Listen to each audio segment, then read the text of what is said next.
Pastor, nos entraron dos preguntas acerca del Espíritu Santo. Una, María desde Venezuela nos pregunta que si usted cree en el Espíritu Santo, y desde Dominicana nos pregunta que cómo alguien que está bautizado en agua puede ser bautizado en el Espíritu. Bueno, si no creyera en el Espíritu Santo no sería cristiano, porque la palabra cristiano viene de dos raíces: Christos, que es ungido, y anos, que es pequeño. Entonces, ¿quién es un cristiano? No es el que es católico, no es el que es bautista, no es el que pertenece a una iglesia carismática, una iglesia presbiteriana. Cristiano es una persona que tiene la presencia del Espíritu Santo. Dice Primera de Juan, en su primera carta, Juan, capítulo 3, y vosotros tenéis la unción del Santo.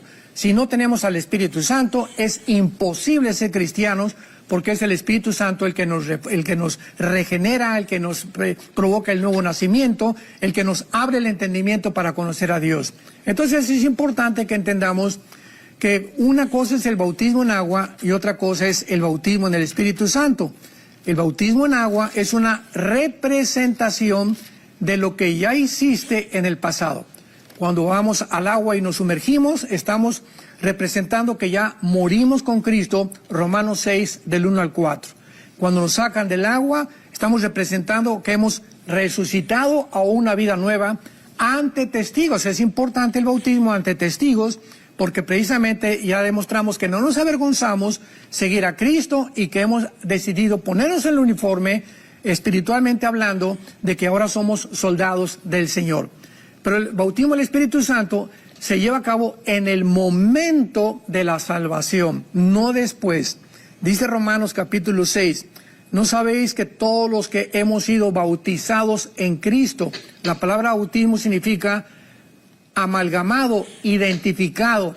Todos los que hemos sido unidos, amalgamados, identificados en Cristo, hemos sido bautizados en su muerte. La pregunta es muy sencilla: ¿a qué bautizo se refiere Cristo? No se refiere aquí al bautismo en agua, porque veamos que todos los verbos están en pasado. Fuimos bautizados en su muerte, sepultados con él para muerte por el bautismo. ¿Qué bautismo? No es el bautismo en agua. El bautismo en agua es una representación de lo que ya hiciste en el pasado. Entonces Romanos 6, del 1 al 4, nos habla claramente qué es el bautismo del Espíritu Santo.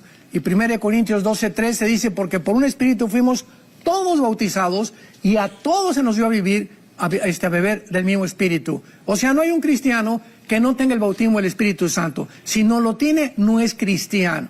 Así que cuando dicen, después de cristianos, pasen los que no han recibido el bautismo del Espíritu Santo, se está invitando a personas que ni siquiera son cristianas. Porque cuando somos cristianos, somos nacidos nuevos, regenerados, ungidos y bautizados en el cuerpo de Cristo. Y esto es una vez para siempre. O sea, a un cristiano no le falta nada. No hay cristianos de que tienen un bautismo y otros que no lo tienen. Si no lo tienes, no eres cristiano. O sea, o lo tienes y tienes todo el paquete completo, como dice Colosenses 2, estamos completos en Cristo, o naciste chueco, naciste manco, naciste cojo. Porque si dices que te falta algo después de ser cristiano, entonces tu nuevo nacimiento nació completamente defectuoso. Y cuando los pentecostales casi siempre se refieren a lo que pasó en el libro de Hechos, y cuando fueron las llamas de fuego, etcétera, cuando hablaron en diferentes lenguas, eso tal vez se puede ver como una experiencia separada, a pesar de que ellos ya creían en Jesús y ya eran cristianos. ¿Cómo se interpreta eso para nosotros hoy? Bueno, recordemos algo muy importante. El libro de los Hechos no es un libro doctrinal, esto es básico. No es un libro, repito, doctrinal. Es un libro que registra la historia del cambio entre el judaísmo y el cristianismo. El libro de los Hechos nos narra un grupo de apóstoles de Cristo que no sabían que también el Espíritu Santo lo iban a recibir los gentiles, y hubo una disensión entre ellos. Se tuvieron que llegar a un acuerdo hasta Hechos capítulo 15, donde Pedro y Santiago presidieron la reunión para aclarar de que el Espíritu Santo no solamente era para los judíos, sino también para los cristianos. Entonces el libro de los Hechos es un libro en transición, donde el judaísmo comienzan a entender qué es el cristianismo, y los apóstoles se dan cuenta que los gentiles también son participantes, Efesios capítulo 2, del cuerpo de Cristo. La iglesia es un misterio que estaba escondido en el Antiguo Testamento y es explicada en las cartas de los apóstoles. Entonces, las cartas de los apóstoles, 1 Corintios, 2 Corintios, Romanos, Gálatas, Filipenses, explican lo que pasó en el libro de los Hechos. Entonces, si no tenemos palabra con palabra y no reunimos todo lo que nos falta y de las epístolas entendemos lo que quiso decir Pablo, vamos a comenzar a enseñar cosas que están completamente fuera de su contexto. Entonces, en Hechos 2 cayó el Espíritu Santo, fueron bautizados todos con el Espíritu Santo, y lo dice, espérense hasta que reciban el bautismo del Espíritu Santo, y recibieron todo el bautismo del Espíritu Santo, y hablaron en idiomas, dice la Biblia, ¿verdad? Glosa en el griego, que nadie conocía, y todos entendían el lenguaje en que estaban hablando. Y por eso en el Nuevo Testamento, en 1 Corintios 14, se explica, por favor, les dice Pablo a los Corintios, que es la iglesia más carnal de todo el Nuevo Testamento, no hablen en lenguas en la iglesia. Y si hay alguno que hable en lenguas, vamos a poner condiciones, que sea 1 o 2 a lo máximo, o 3, y con un intérprete. Y si no hay un intérprete, no hablas en lenguas. ¿Por qué? Porque si entran alguien que no son cristianos y oyen que todo el mundo está hablando en lenguas, ¿no dirán que están locos? Más explicación no podemos encontrar. Y más adelante dice Pablo en 1 Corintios 12, ¿son todos apóstoles? ¿Son todos profetas? ¿Todos hablan en lenguas? Pues la respuesta es claro que no. ¿Por qué? Porque Dios repartió a cada uno de acuerdo a su soberanía. Entonces tenemos que explicar que en el libro de los Hechos muchas personas no habían ni siquiera oído del Espíritu Santo. ¿Cómo? Hasta que las cartas de los apóstoles no habían sido escritas. Entonces tenía que haber una manifestación para que pudieran entender que realmente habían recibido al Espíritu Santo. Preguntan desde Chile, dice, me gustaría saber por qué no cree en las lenguas angelicales. Yo nunca he dicho que no creo en las lenguas, ¿verdad? Dice claramente en 1 Corintios capítulo 12, y voy a citar el versículo, digo, si está en la Biblia, pues tengo que creerlo, si no lo creo, pues entonces no creo lo que dice la Biblia. Dice 1 Corintios 12, del 10 al 11, Dios les dio a unos hacer milagros, a otros discernimiento de espíritu, a otros diversos géneros de lenguas, a otros interpretaciones de lenguas, pero todas estas cosas las hace uno el mismo Espíritu, repartiendo a uno en particular como Él quiere. Entonces, el don de lenguas, yo no lo busco, jamás yo en mi vida he hablado en lenguas y tengo al Espíritu Santo.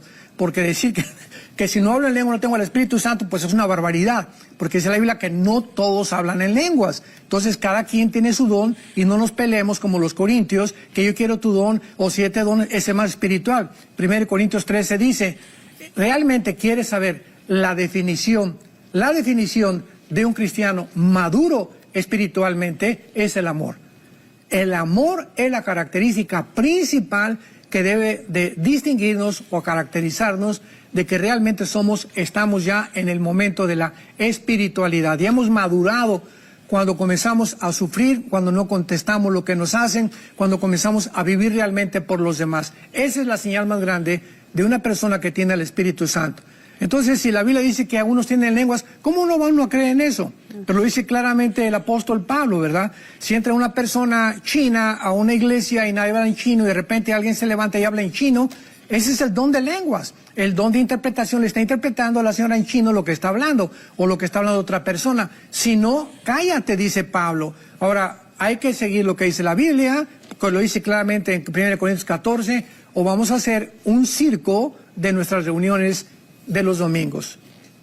Pastor, entonces usted solo, cuando habla de esto, el don de lenguas, usted solo lo ve como algo que se necesita para interpretación, pero no lo ve como algo que sea parte de la vida de oración de una persona. No puede ser, ¿verdad? Digo, vuelvo a repetir, claro que creo, nos creemos en los dones espirituales.